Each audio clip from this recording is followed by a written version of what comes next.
A thousand thoughts and memories come to me while I was dreaming. I never heard you leave. I bleed sugar tears. The pieces you buried deep in my heart. Nowhere to end and nowhere to start. The silver screen in my head is keeping me from visions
En el primer día de la Barcelona Bridal Fashion Week 2025, de Atelier, la casa dirigida por el legendario Jimmy Choo, presentó una colección que fue mucho más que moda.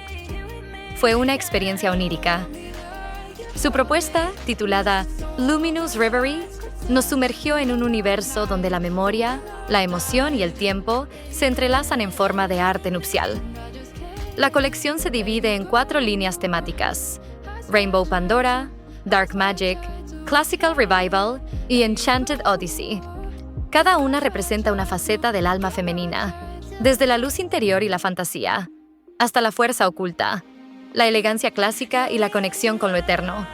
Los vestidos son un despliegue de imaginación y técnica, tejidos translúcidos, encajes bordados a mano, hilos metálicos y estructuras casi arquitectónicas dan vida a siluetas etéreas y poderosas.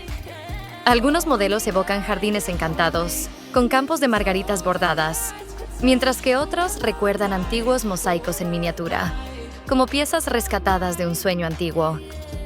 La paleta de colores se desliza desde el blanco puro hasta suaves tonos perla, champán y oro pálido, envolviendo a cada novia en un halo casi celestial. Todo en esta colección está pensado para emocionar, para invitar a cada mujer a un viaje íntimo por sus recuerdos, sus deseos y su historia. Luminous Reverie no es solo una colección. Es un homenaje a la novia moderna que no busca seguir una tradición, sino escribir la suya propia, brillando con luz propia en el día más significativo de su vida.